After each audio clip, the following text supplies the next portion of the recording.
Oo, dapat isa lang. So, ano po yung stance natin dito? Okay. Alam natin na ang ating problema na malaki. Hindi lang naman siyang isang problema. Marami, pero itong pinaka-crucial, yung talagang widespread yung political dynasty. For many years, controlled na ng mga political dynasty. Liwanagin ko, we're not against any particular families. Kasi mga iba kaibigan naman natin, tumutulong naman sila. But for the longest time, since 1987 na ang constitution natin ay nagsabi na dapat may batas to really eliminate political dynasty for more than for 40 years na hindi pa rin sa batas. So we cannot expect Congress. We have given them chance, pero ang naka third reading na ngayon na bill hindi naman tunay na political dynasty. In fact, nire-reinforce pa yung political dynasty. Kaya kailangan natin talagang magkaroon ng national movement na mag-push and utilize what our Constitution has provided na magkaroon ng batas through people's initiative. And what is exciting for me here, kasi ito yung tunay na people power. Kasi yung batas talaga, kung magawa natin to, for the first time, we will have a law na emanating talaga from the power of the people. Kasi democracy naman is by the people, of the people, and for the people. Kaya chance natin to. Kaya lang we are also aware na yung mga voters natin nasa area naman na control ng political dynasty. Kaya nasa atin talaga to if we will rise above. And for the first time, we will really register our voice na tama na.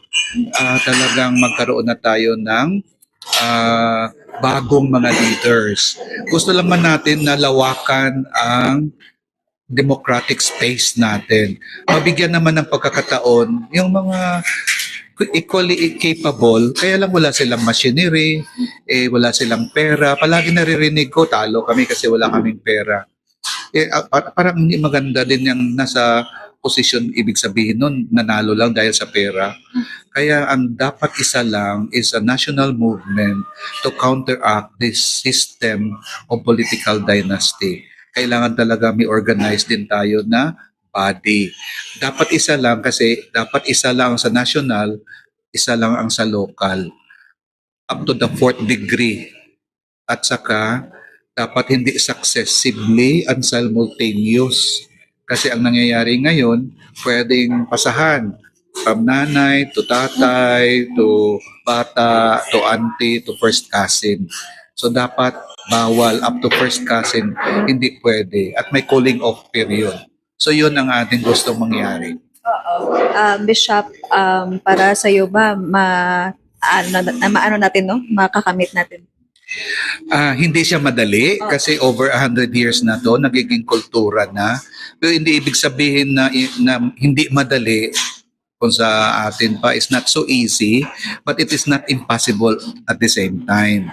At saka kung talagang worth it lang naman, it's worth talaga na sakripisyuhan natin. Hindi natin pwedeng kasi mahirap, hindi na natin gawin. Diba?